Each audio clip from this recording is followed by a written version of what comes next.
करतात तसं. ठीक आहे, चला पहिल्यापासनं आपलं किती चालतं FM चं? फ्लुइड मेकॅनिक्स किती वाजले आता? 7:15 7 7:30 हां 9:30 पावणे 10पर्यंत क्लास असेल हां कंटिन्यू.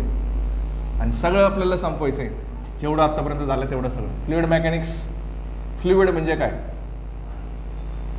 फ्लुइड म्हणजे पाणी नाही, a liquid or gas which is in motion, जे मोशनमध्ये आहे, लिक्विड किंवा गॅस किंवा which can flow, a liquid or gas which can flow, जे फ्लो होऊ शकतं त्याला काय म्हणायचं? फ्लुइड. पहिली डेफिनेशन. ठीक आहे. दुसरी डेफिनेशन काय विचारले, काय लिहिले आपण वहीमध्ये? दुसरी definition properties of fluid. Properties of fluid सांगा.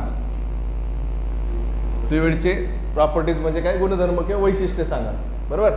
हां, आता प्रॉपर्टीज कोणत्या कोणत्या आहेत? पहिली डेन्सिटी. डेन्सिटीलाच दुसरं नाव काय? Mass density. हे नावं लक्षात ठेवायचे. आता जितेश तुम्ही इथंच काढता डेन्सिटी आणि मास डेन्सिटी. आता डेन्सिटी आणि मास डेन्सिटीचं सिम्बॉल काय आहे? रो. हे 9 सारखं असं, त्याला काय म्हणायचं? रो.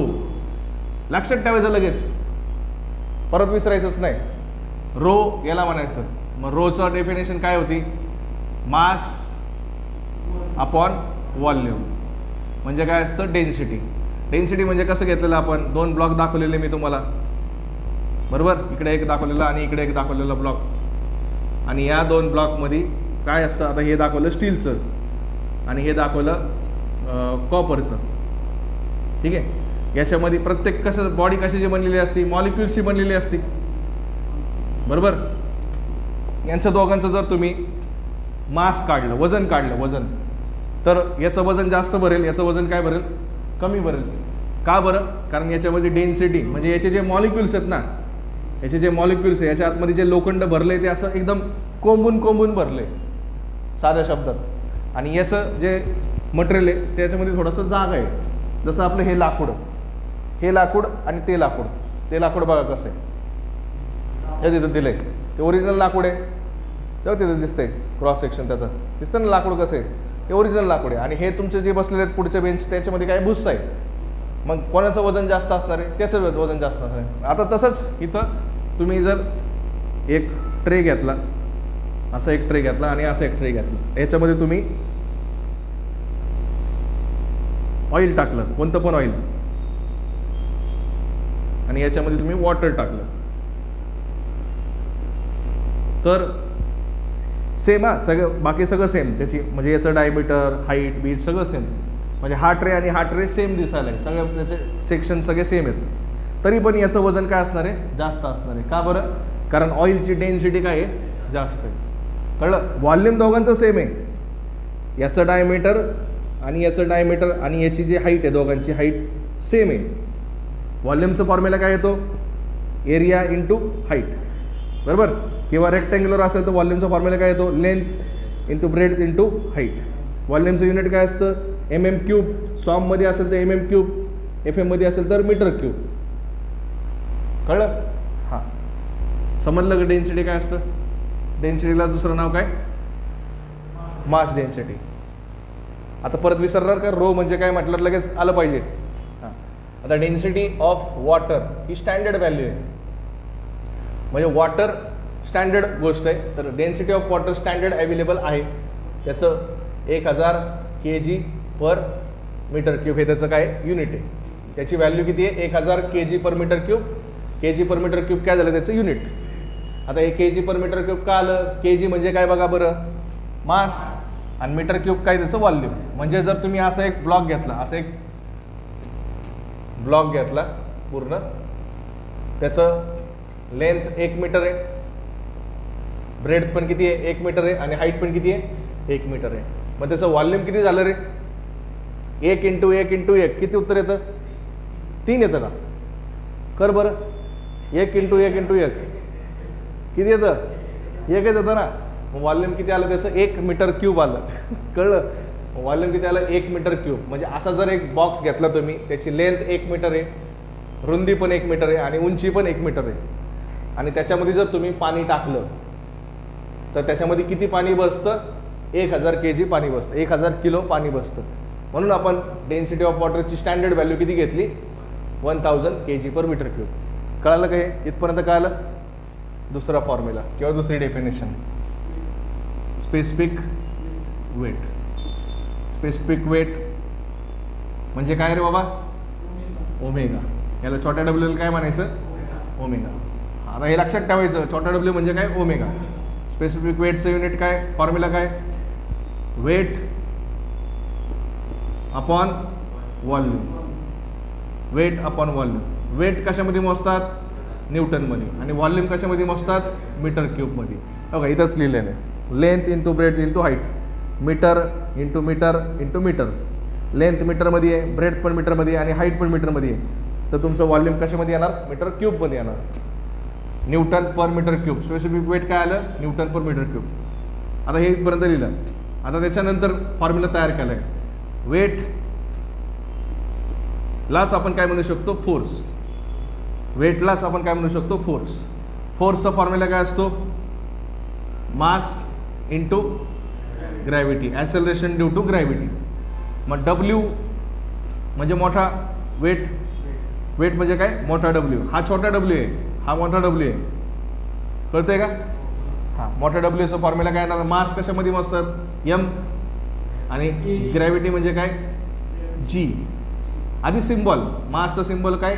छोटा एम आणि ग्रॅव्हिटीचा सिम्बॉल काय? जी. मग डब्ल्यू इज इक्वल टू काय आलं? एम इंटू जी. हा फॉर्म्युला तयार झाला. ही व्हॅल्यू मी या वेटच्या जागी टाकतो. इकडं काय होतं? आधी ओमेगा होतं. Specific weight is equal to काय होतं? वेट अपॉन व्हॉल्यूम होतं.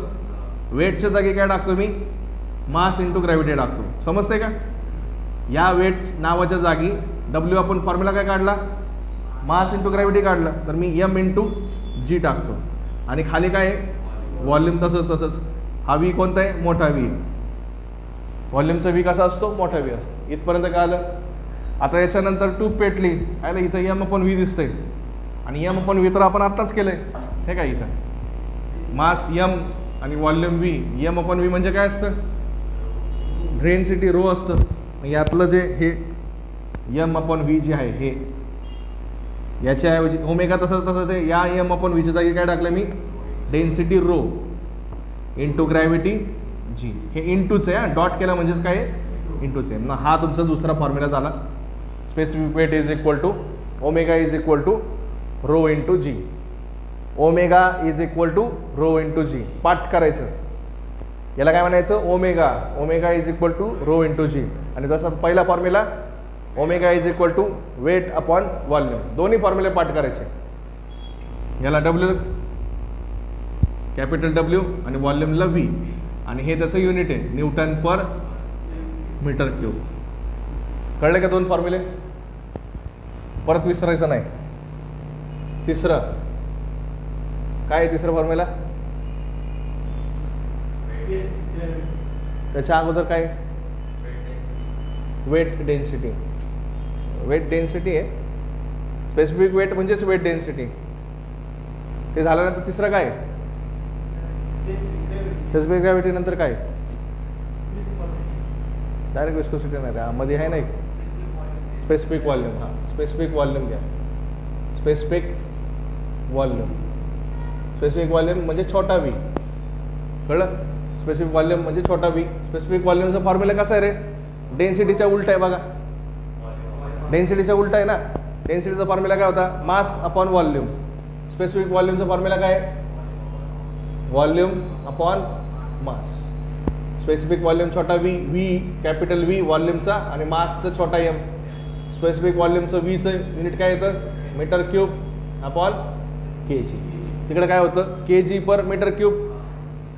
इथं काय होतं? मासचं युनिट के जी, व्हॉल्यूमचं युनिट काय? Metre cube. K G per metre cube होतं. इथं काय आलं? मीटर क्यूब पर के जी. कळलं? चौथं स्पेसिफिक ग्रॅव्हिटी. हा मेन फॉर्म्युला आपल्यासाठी. Specific gravity. यस. आता स्पेसिफिक ग्रॅव्हिटीचे दोन फॉर्म्युले आहेत. पहिला formula specific gravity S is equal to specific weight of liquid. हा हे राहिलं ना आपलं इथलं. स्पेसिफिक वेट ऑफ वॉटर कसं काढणार मी? हाच फॉर्म्युला आहे ना स्पेसिफिक वेटचा फॉर्म्युला काय? Rho into g. Rho into g. हे कोणाचं काढतोय आपण? मग इथं वॉटर शब्द टाका. Density of water into gravity. Density of water किती आहे? 1000 इंटू ग्रॅव्हिटी किती आहे? 9.81.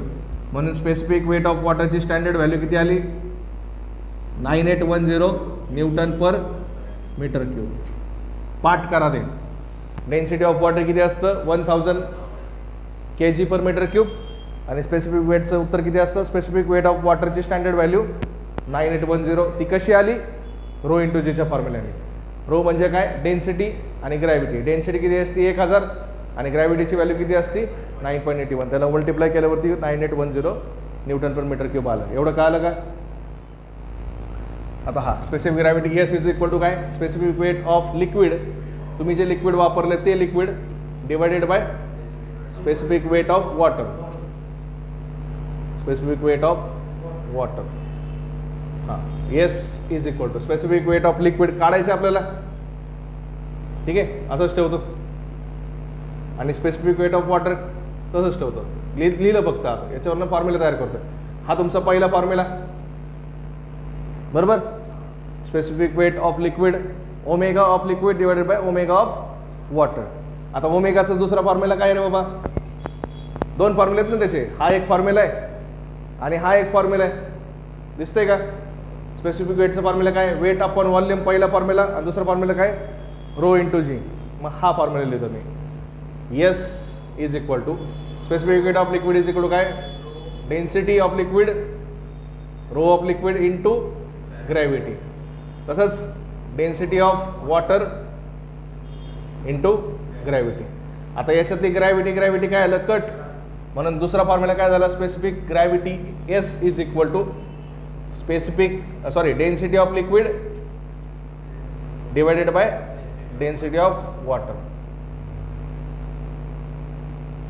हे नीट समजलं का? बघा कसं आहे. पहिल्यांदा मी शिकलेलो त्यावेळेस मला पण त्रास झाला हे समजायला. सगळं एकमेकांच्या रिलेटेड आहे, त्यामुळे कन्फ्युजन होतं. तुम्ही अरे पण ते रो म्हणजे समजलं पाहिजे की ती डेन्सिटी आहे.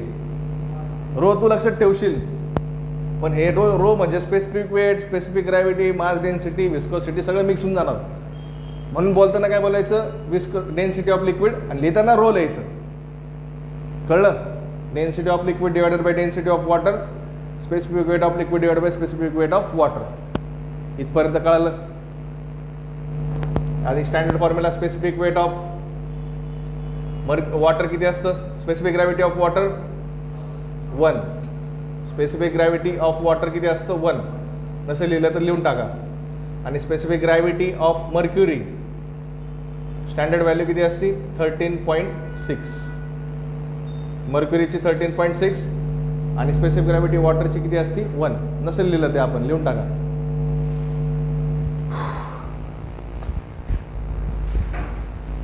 उघडे बघू रो भाई त्यानंतर काय शिकवलं.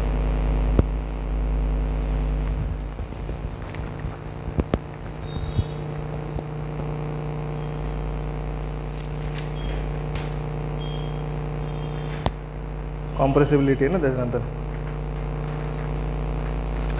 कॉम्प्रेसिबिलिटीचं काय नाही, ते विचारणार पण नाही, सोडून ते जाऊ. सर विस्कोसिटी म्हणजे काय बाबा? आठवते का? It is a property of liquid because of which it offers some resistance to flow. म्हणजे लिक्विडची अशी प्रॉपर्टी ज्याच्यामुळं, बिकॉज म्हणजे काय? ज्याच्यामुळं, because of which it offers some resistance. जे काय करते? फ्लो होण्यासाठी. कोणाला रेजिस्टन्स देते? फ्लोला. पुढं जाण्यासाठी, फ्लोला जाण्यासाठी अपोज जे करतं त्या प्रॉपर्टीला काय म्हणायचं? विस्कोसिटी. हां, काय बोलतोस? पाणी. पाईपात पाणी टाकलं तिथं ठीक आहे, पाईपात नाही, जमिनीवरती पाणी सोडलं किंवा पाईपात पाणी सोडलं तर कुठंतरी जाऊन ते थांबणार ना, कुठंतरी जाऊन थांबणार. ते कोणामुळे थांबणार? विस्कोसिटीमुळे थांबणार. त्याला विस्कोसिटी नाही म्हणायचं. त्या कोणत्या प्रॉपर्टीमुळे थांबलं? ते विस्कोसिटीमुळे. ठीक आहे, असं. मग विस्कोसिटीमध्ये दोन प्रकार होते, एक डायनॅमिक विस्कोसिटी आणि एक कायनेमॅटिक विस्कोसिटी. डायनॅमिक विस्कोसिटीचं आपण कशावरनं काढलेलं आहे? न्यूटन्स लॉवरनं काढलेलं. न्यूटन्स लॉ काय म्हणतो? शियर स्ट्रेस जेवढी तार असतो तेवढंच डायरेक्टली प्रोपोर्शनल कोणाला असतं? ते शियर स्ट्रेनला. Shear stress directly proportional to shear strain. Shear stress म्हणजे काय? Tau is directly proportional to shear strain. म्हणजेच काय असतं? du/dy. टाऊ हे कट करून आपण इक्वल टू लिहितो, इथं लिहितो कॉन्स्टंट, इथं du/dy. आता हे du/dy म्हणजे काय बाबा? अशा तुमच्या लेअर होत्या, 3 लेअर दाखवलेल्या आपण, बरोबर ना? 2 लेअर दाखवलेल्या, ही एक लेअर आणि ही एक लेअर, अशा 2 लेअर दाखवलेल्या. तर डायग्राम कशी काढली आहे तुम्ही? अशी डायग्राम काढलेली आहे का? विस्कोसिटीची डायग्राम कशी आहे? दाखवा ना कसं काढलंय. असं दाखवा, उलटं दाखवा. काही नाही सांगितलं, ठीक आहे. तुम्हाला शॉर्टकटमध्ये सांगितलेलं आहे, कारण हे विचारत नाही कधीच. तुम्हाला काय विचारतात? फक्त विस्कोसिटी, डायनॅमिक विस्कोसिटी सांगा. हे बघा, आता हे तुमची लिक्विड लेअर आहे, हे तुमची जमीन आहे, हे तुमचं काय? Ground surface. ग्राउंड सरफेसवरती जर मी असं पाणी टाकलं समजा, तर इथे एक लेअर आहे, लेअर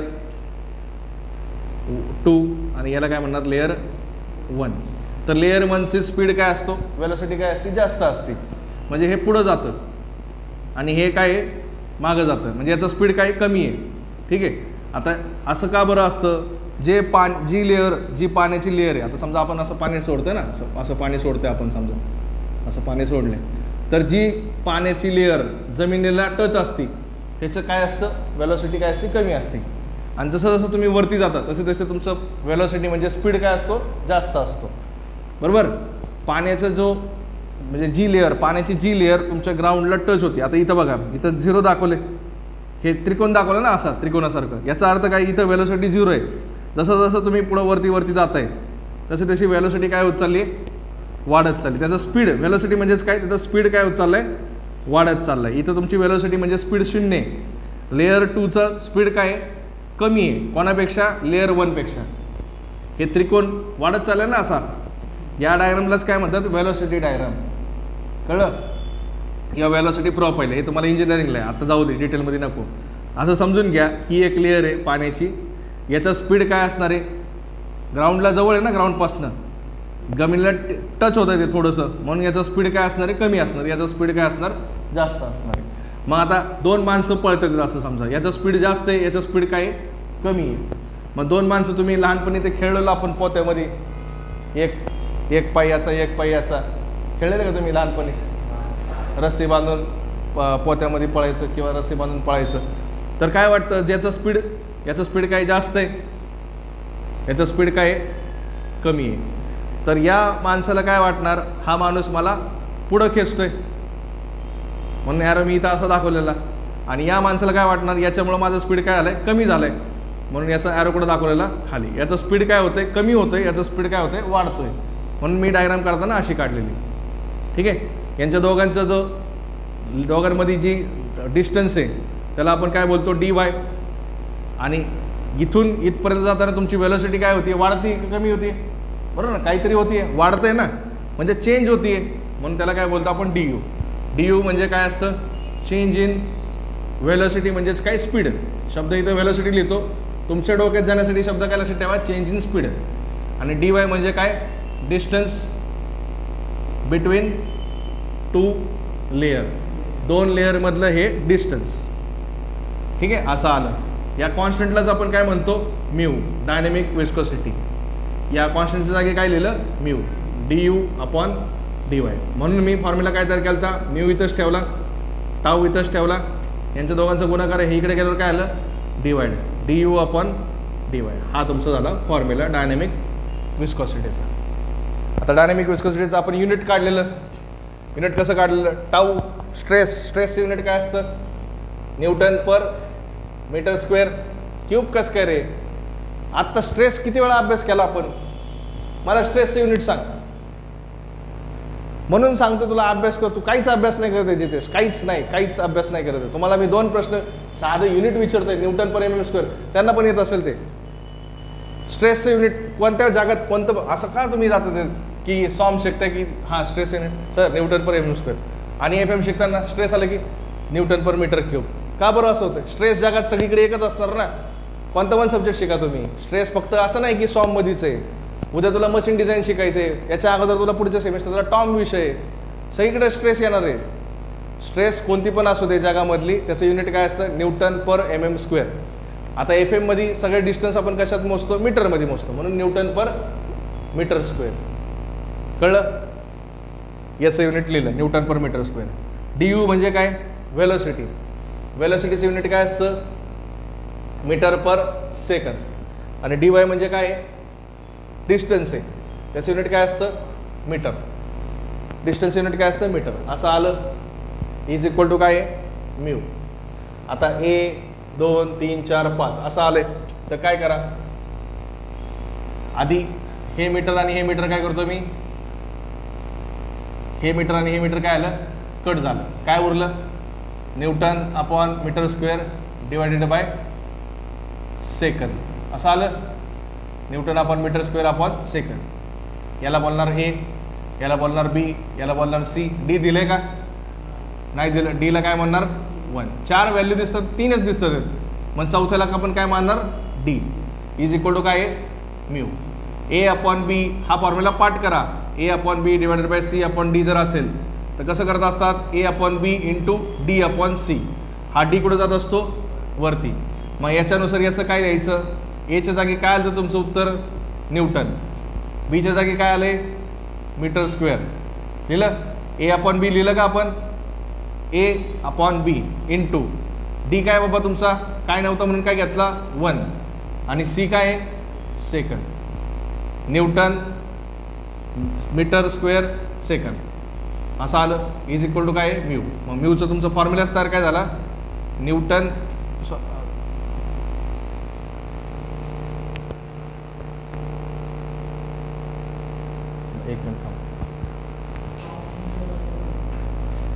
एक मिनिट थोडंसं चुकलं.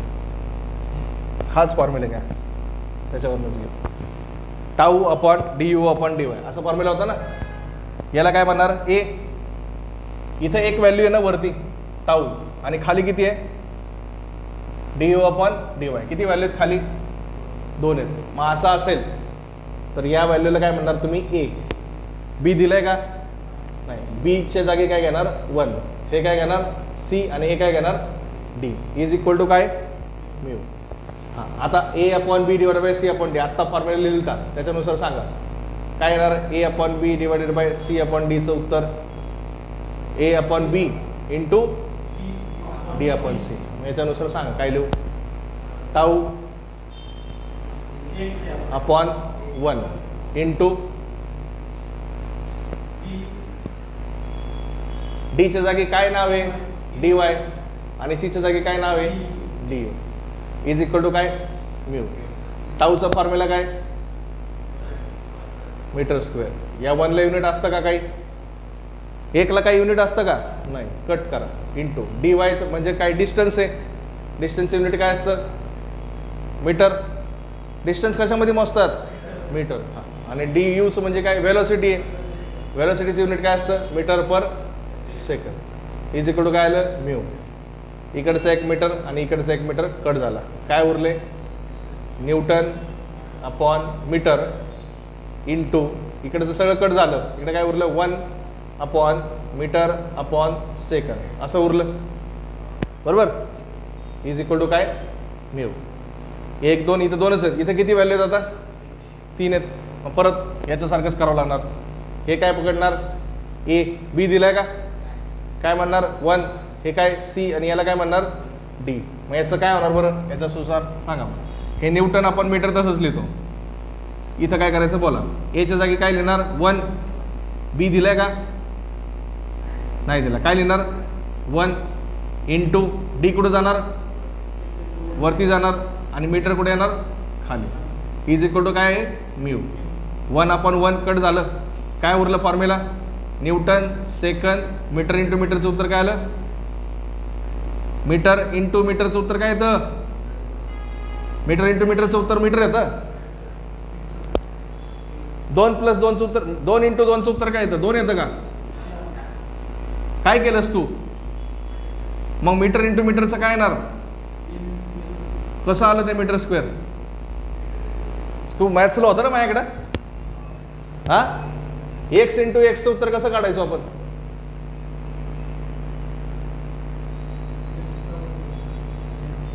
x वर्ग उत्तर बरोबर आहे पण कसं आलं ते आठवतंय का विसरलं सर. a⁻m ×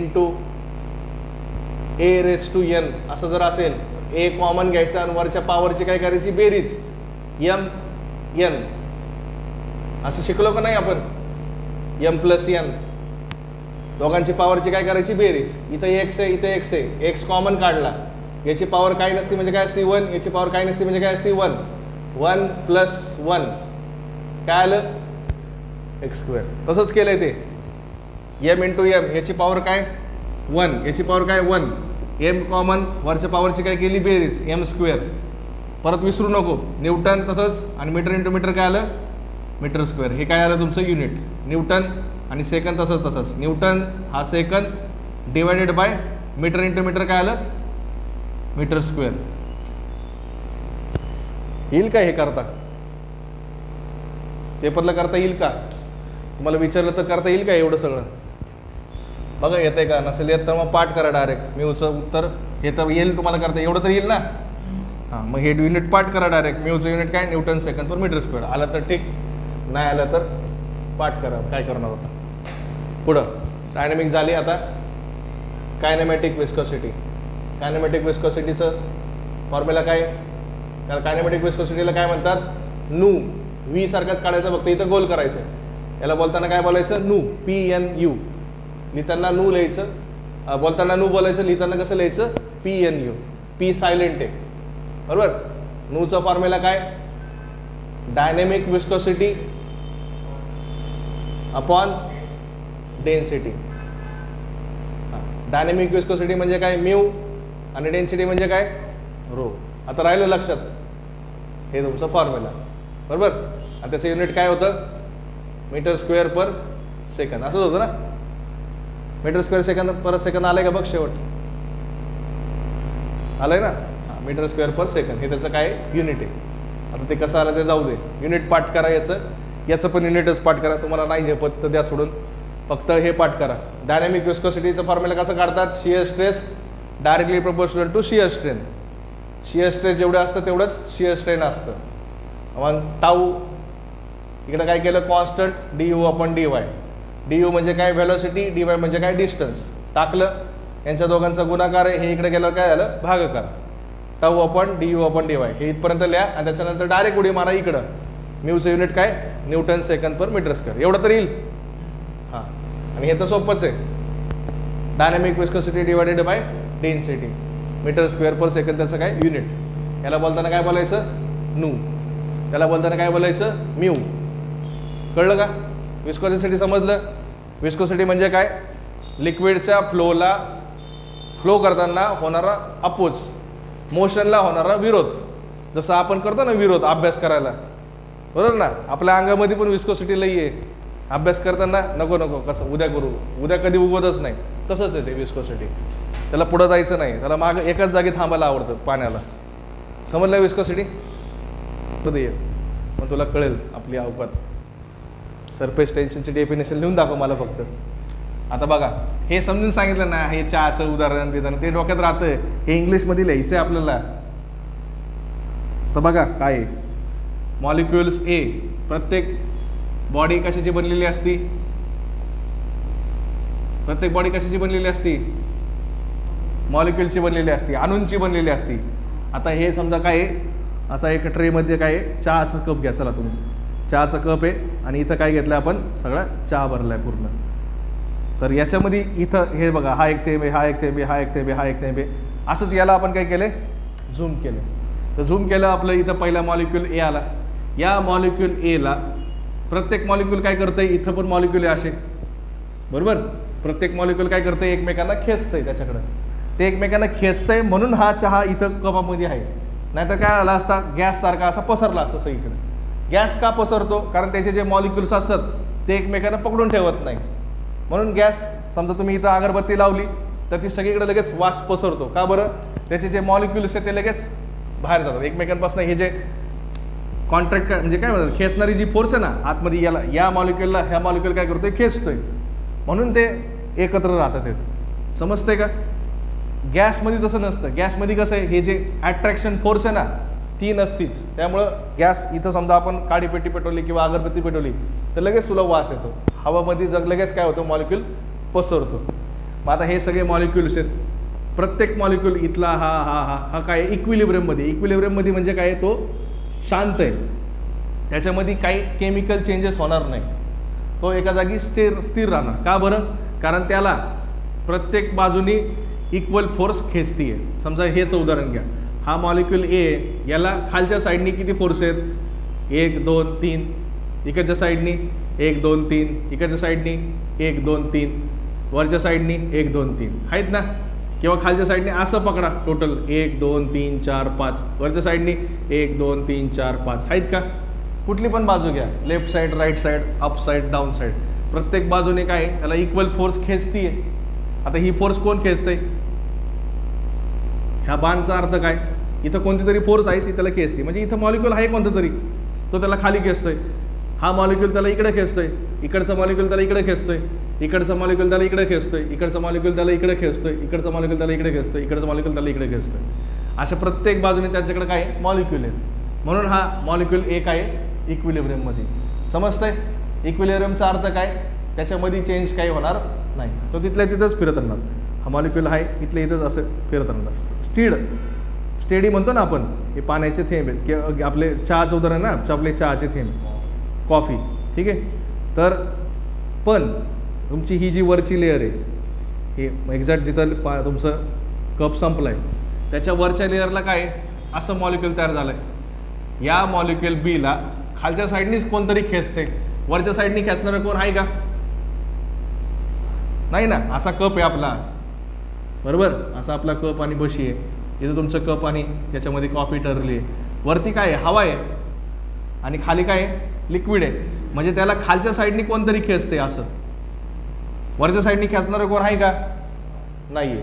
मग त्या डाऊनवर्ड फोर्सलाच आपण काय म्हणतो, सरफेस टेन्शन. म्हणजे लिक्विडची अशी प्रॉपर्टी ज्याच्यामुळं हे वरचे जे लिक्विड आहे हे खालच्या साईडला खेचले जातात.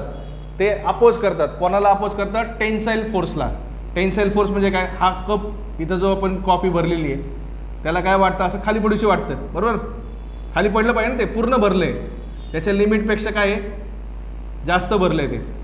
तुम्ही CCD गेल्यावरती बघा किंवा कुठं कॉफी पिली असेल चांगली पूर्ण मोठा ग्लास भरून, तर असं बघा ते असं थोडंसं वरती आलेलं असतं पण ते खाली पडत नाही. थोडंसं हलवलं तर पडतं. असं खाली का नाही पडत, कारण त्याचे जे मॉलिक्युल्स असतात ते काय करतात, त्याला खाली खेचतात. आणि त्या फोर्सलाच काय म्हणायचं, सरफेस टेन्शन. आता त्याची डेफिनेशन काय लिहिली आपण, the property because of which it offers some resistance to tensile forces. Tensile force म्हणजे काय, हे याला असं वेगळं. टेन्साईल फोर्स म्हणजे कुठं जाणारा फोर्स, वरती जाणारा फोर्स. या वरती जाणाऱ्या फोर्सला अपोज कोण करतंय, या फोर्स करतात ना अपोज खालच्या, त्या फोर्सलाच काय म्हणायचं, सरफेस टेन्शन. डेफिनेशन वाचा, वहीमध्ये काय दिले. It is property of liquid because of which it offers some resistance to tensile force. शब्द आहे, शब्द काय आहे, टेन्साईल फोर्स. ती डेफिनेशन नीट पाठ करा.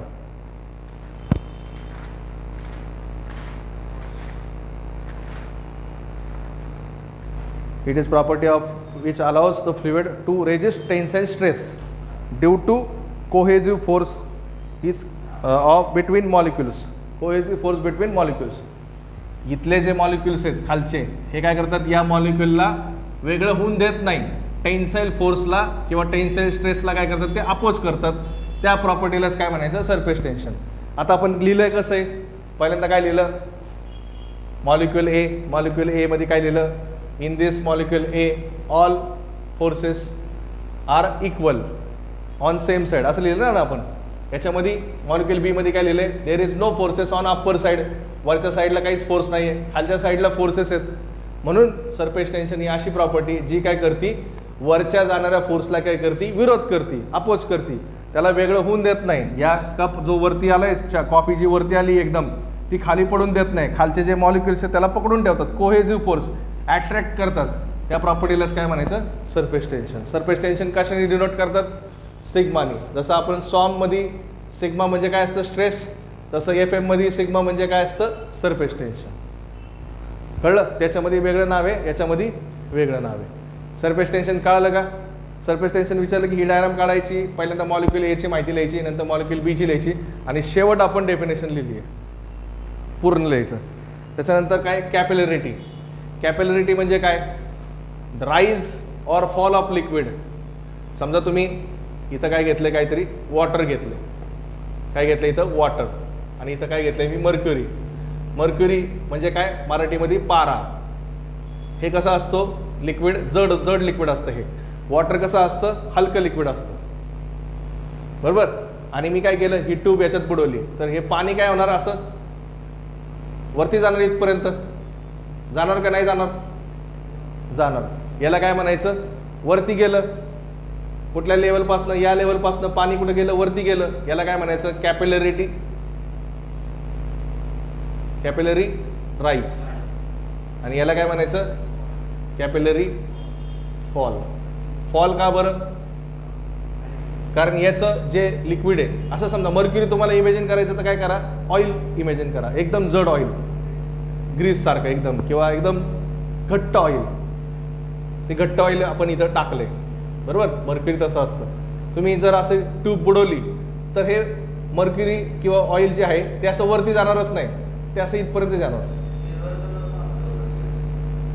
कोणत्या कलरचं असतं ते नाही आहे, मला बघायला लागेल. ते असं आलं, खाली गेलं, खाली वरती गेलं का, ते नाही गेलं, खालीपर्यंत झालं, याला आपण काय म्हणणार आहे, मर्क्युरी फॉल. हाईट तुमची कुठं आली, त्या या लेवलपासून कुठं आली, खाली आली. इथं हाईट कुठं आली पाण्याची, या लेवलपासच्या वरती आली. याला काय म्हणायचं, कॅपिलरी फॉल, याला म्हणायचं कॅपिलरी राईज. ठीक आहे.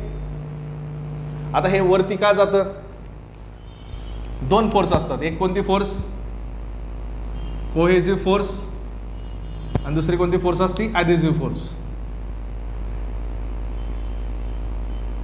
कोहेजिव्ह फोर्स म्हणजे कोणत्या दोन याच्यामधली फोर्स आहे, ती लिहिलेलं आहे आपण, बघा तुमच्या वहीमध्ये. ज्ञानेश्वर तुझ्या याच्यामध्ये आहे, तू होतच का नाही, कॅपिलरी. मला कोहेजिव्ह फोर्स आणि ॲडेसिव्ह फोर्स म्हणजे कोणती आहे ते सांग, फक्त नाव सांग. डिफरन्स नाही, कोहेजिव्ह फोर्स म्हणजे फोर्स बिटवीन कोणतं आहे ते, बरं जाऊ दे, चल. फोर्स बिटवीन, नीट लिहिलं नाही राव, काहीच नीट लिहिलं नाही तुम्ही, थर्ड क्लास लिहिलंय.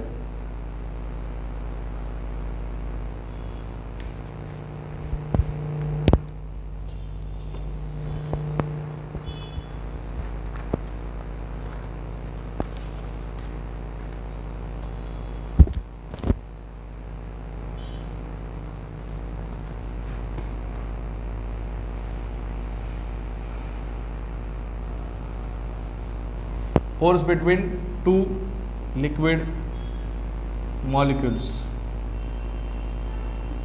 आणि ॲडेसिव्ह फोर्स म्हणजे काय, फोर्स किंवा अट्रॅक्शन फोर्स म्हणतो, त्याच्याऐवजी काय म्हणतो, attraction force between liquid and glass, असा शब्द येतो. इथं काय आहे, attraction force between two liquid molecules. दोन प्रकारचे फोर्स आहेत. आता हे पाणी जे आहे हे वरती गेलं का बरं, सगळ्यात पहिल्यांदा पाण्याची डेन्सिटी काय आहे, कमी आहे.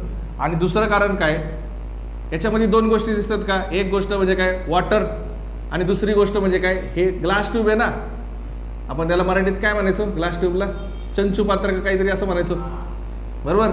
असं एक ट्यूब आहे काचेची, ती काचेची ट्यूब आपण बुडवली आहे.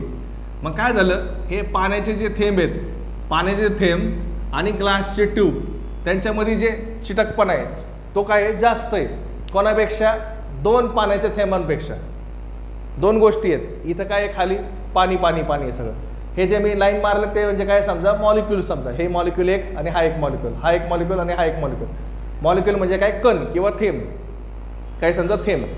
आता हे दोन्ही आपण काय बोललो, प्रत्येक मॉलिक्यूल काय करते, एकमेकांना पकडून ठेवायचा प्रयत्न करते. कोण पण सगळ्या जगामध्ये सगळं तेच चालू आहे. प्रत्येक मॉलिक्यूल काय करते, एकमेकांना पकडून ठेवायचा प्रयत्न करते. मग हा पाण्याचा थेंब आणि हा पाण्याचा थेंब काय करणार, एकमेकांना पकडून ठेवायचा प्रयत्न करणार, अट्रॅक्ट करण्याचा प्रयत्न करणार. 2 पाण्याच्या थेंबामध्ये जर जी अट्रॅक्ट करणारी फोर्स आहे त्याला काय म्हणायचं, cohesive force. Force of attraction between 2 liquid molecules. 2 liquid molecules, हे थेंब पाण्याचा आणि हा थेंब पाण्याचा, त्यांच्यामध्ये जी अट्रॅक्ट करणारी फोर्स आहे त्याला काय म्हणायचं, कोहेसिव्ह फोर्स. आणि दुसरं, इथं लिक्विड मॉलिक्यूल आहे म्हणजे वॉटर आहे, पाणी आहे, आणि इथं ग्लास आहे.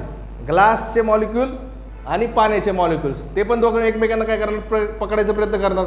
त्यांच्या दोघांमधलं जे अट्रॅक्ट करणारी फोर्स आहे त्याला काय म्हणायचं, ॲडिसिव्ह फोर्स. 2 अट्रॅक्टिव्ह फोर्स समजल्या का? जसं तुम्ही 3 जण बसलेत बरोबर, तुमच्या तिघांमध्ये कोणती फोर्स आहे, तुम्ही तिघं कोण आहेत, स्टुडंट आहेत. असं समजा तुम्ही तिघं कोण आहे, पाण्याचे थेंब आहेत. मग तुमच्या तिघांमध्ये कोणती फोर्स आहे, कोहेसिव्ह फोर्स आहे. तुमच्यामध्ये माझ्यामध्ये कोणती फोर्स आहे, ॲडिसिव्ह फोर्स आहे. समजलं का काय वेगळे? मी ग्लास आहे, तुम्ही तिघं कोण आहे, वॉटर मॉलिक्युल्स आहेत, वॉटरचे थेंब आहेत. मग तुमच्या तिघांमध्ये जी फोर्स असणार आहे ती कोणती फोर्स असणार आहे, कोहेसिव्ह फोर्स. आणि तुमच्यामध्ये माझ्यामध्ये जी फोर्स असणार ती कोणती फोर्स असणार आहे, ॲडिसिव्ह फोर्स. एवढं कळालं का पक्का? आता परत विसरायचं नाही, साधं सिंपल सांगितलं मी. लिक्विडमध्ये जी फोर्स असते त्याला काय म्हणायचं, कोहेसिव्ह फोर्स. आणि लिक्विड आणि ग्लासमध्ये जी फोर्स असते त्याला काय म्हणायचं, ॲडिसिव्ह. टाईम नको बघूस, ज्यावेळेस मला वाटेल त्यावेळेस सोडेल मी. आपलं असं काही फिक्स नाही 9:30. माझं टार्गेट कंप्लीट झालं पाहिजे, 10:30 वाजतील. घरच्यांना मी सांगेल काय सांगायचं ते, घरच्यांना सांगतो अभ्यास किती झाला आहे. कोहेसिव्ह फोर्स आणि ॲडिसिव्ह फोर्स समजलं. हां, आता हे राईज कधी होणार आणि फॉल कधी होणार समजून घ्या. हे राईज कधी होणार, ज्यावेळेस तुमच्यामध्ये काय आहे, अट्रॅक्शन फोर्स काय जास्त आहे. तुमच्या तिघांमध्ये नापास कधी होणार, राईजचं उलटं नाही, नापास नको, ठीक आहे मस्ती कधी घालणार असं समजा. तुमच्या तिघांमध्ये खूप युनिटी आहे, एकत्रपणा आहे, तुम्ही एकदम जिगरी मित्र आहेत तुम्ही तिघं जण, तर तुम्ही काय करणार, मस्ती काय करणार आहे, जास्त करणार आहे. म्हणजे काय होणार, मस्ती वाढणार. म्हणजे कॅपिलरी काय होणार, सॉरी उलटं बोललो मी, उलटं बोललो. हां बरं झालं, राईट शब्द आलाय. माणूस पुढं कधी जाणार, मित्राचं ऐकलं का सराचं ऐकल्यावर, सराचं ऐकल्यावरती. समजलं? तुमच्या तिघांमधली फोर्स चांगली नाही आहे तुमच्यासाठी. तो म्हणतोय चल जरा बाहेर जाऊ, विमल खाऊया. तो म्हणतोय चल जरा बाहेर जाऊ, पोरी बघूया. तो म्हणतोय चल जरा बाहेर जाऊ, दांड्या खेळूया. बरोबर? असं तुम्ही तिघं जण एकमेकांना मनातल्या मनात म्हणतात, चल राहायचे लय बोर करते, चल पटकन बाहेर. अशी कोणती फोर्स आहे तुमची, ही कोहेसिव्ह फोर्स आहे. आणि मी तुम्हाला बोंबलून का सांगतोय, अभ्यास करा 1.5 महिना राहिलाय, परत वाट लागेल. ही कोणती फोर्स आहे, ॲडिसिव्ह फोर्स आहे. तुमचं फोर्स, तुमच्या तिघांमध्ये जी फोर्स आहे ती जर जास्त असेल तर तुमचं काय होणार आहे, फॉल होणार आहे. काय होणार आहे, फॉल होणार आहे. का बरं? कारण तुम्ही एकमेकांना सोडतच नाहीये. याला वरती जाऊन देताय का? हे जे मॉलिक्युल्स आहे बघा, इथं पण मॉलिक्युल आहेत असे ग्लासचे. हे ग्लासचे मॉलिक्युल काय करतात, या पाण्याच्या थेंबाला काय करतात, वरती घेण्याचा प्रयत्न करतात. पण इथं तुमचे जे मैत्री आहे ती एकदम घट्ट आहे. तुमची कोहेसिव्ह फोर्स काय आहे, खूप जास्त आहे. त्याच्यामुळे तुम्ही हे वरती जाते का, मर्क्युरी वरती जाते का, नाही, ते खाली गेलं. कॅपिलरी काय झाली तुमची, फॉल झाली. तुमचं करिअर काय झालं, फॉल झालं. तसंच इथं कसं आहे, तुम्ही माझं ऐकलं नाही बाबा, ते स्वप्नील येडे, स्वप्नीलचं नको ऐकायला. स्वप्नील मला फोन केला, सुट्टी घ्या, नाही बाबा आम्ही थांबणार आहे, आम्ही शिकणार आहे काहीतरी, आम्हाला पुढं जायचं आहे, 1.5 लाख रुपये पगार कमवायचा आहे. हां, मग तुम्ही माझं ऐकलं. हे पाणी कुठे गेलं, पाण्याला सोडून दिलं, हे वर तिकडं. ग्लासचे मॉलिक्युल्सने काय केलं, पाण्याच्या मॉलिक्युल्सला वरती ओढलं, राईज झालं. समजलं का कोहेसिव्ह फोर्स आणि ॲडिसिव्ह फोर्स? कोहेसिव्ह फोर्स म्हणजे काय, 2 लिक्विडमध्ये जी अट्रॅक्ट करणारी फोर्स असते त्याला काय म्हणायचं, कोहेसिव्ह फोर्स. आणि ॲडिसिव्ह फोर्स म्हणजे काय, ग्लास सरफेस आणि लिक्विडमध्ये जी फोर्स आहे त्याला काय म्हणायचं, ॲडिसिव्ह फोर्स. मग आता इथं कोणती फोर्स जास्त आहे, ॲडिसिव्ह फोर्स इथं काय जास्त आहे ना. ॲडिसिव्ह फोर्स म्हणजे कोण, तुम्ही आणि मी, इथं जास्त आहे. म्हणून हे काय झालंय, राईज झालंय. कोणापेक्षा, कोहेसिव्ह फोर्सपेक्षा हे जास्त आहे. इकडचा अर्थ काय, इकडच्या साईडला मोठं आहे ना हे तोंड, इकडं काय क्लोज झालंय, इकडं जर तोंड मोठं आहे म्हणजे हे जास्त आहे, हे काय कमी आहे. आणि इकडं कसं आहे, फॉल कधी होणार, सेम ॲडेसिव्ह फोर्स इथं लिहितो आणि इथं काय लिहितो, कोहेसिव्ह फोर्स. कोहेसिव्ह फोर्स जर जास्त असेल तर तुमचं काय होणार आहे, वाटच लागणार आहे. लक्षात आलं. आणि या राईज आणि या फॉललाच काय म्हणायचं, कॅपिलॅरिटी म्हणजे आयुष्य. चढ उतार जे असतं ना, कधी कधी आपण ऐकतो बाबा, कधी नाही ऐकत, मग एक वर्ष वाईडी होतो आपण, मग परत सराकडे क्लास लावतो, मग एका झटक्यात 5 विषय काढतो, परत सेकंडला थोडंशी हवा येते डोक्यामध्ये, अरे आपण सेकंडला गेलो, मग परत वाट लागण्याच्या अगोदरच डोक्यात चालतं, अरे नाही 1.5 महिना झाला अभ्यास करावा लागेल. आणि काही काही जण घरी जातात, रात्रभर जागतात, सबमिशन करतात, फालतू काम. त्या दिवशी एवढं लेक्चर दिलं तरी पण तेच काम केलं त्यांनी, बरोबर. मग बघा आता प्रत्येकाचा राईज आणि फॉल तुमच्या समोर आहे, तुम्ही विचार करा तुमचं. कळालं का हे, राईज आणि फॉल समजलं का. डेफिनेशन कशी, साधी सिंपल डेफिनेशन काय अवघड नाही आहे. द राईज वरती or fall of a liquid when tube is inserted in a tray, the rise or fall of liquid in a tube is called as capillarity. साधी सिंपल डेफिनेशन आहे. पाणी वरती किंवा खाली जाणे त्यालाच काय म्हणायचं, कॅपिलॅरिटी. त्याच्या खाली कॅपिलरी राईज म्हणजे काय, if liquid level in a glass tube is rises above the normal liquid level, या लिक्विड लेवलच्या पेक्षा काय गेली, वरती गेली, तर त्याला काय म्हणायचं, कॅपिलरी, कुठे गेलं नाव, कॅपिलरी राईज. आणि नॉर्मल लिक्विड लेवलच्या काय आली, ती खाली आली, त्याला काय म्हणायचं, कॅपिलरी फॉल. डेफिनेशन कळालं आहे. डेफिनेशन तुम्हाला मी लिहून देतो व्यवस्थित, डेफिनेशन आहेत आपल्याकडे लिहिलेलं आहे.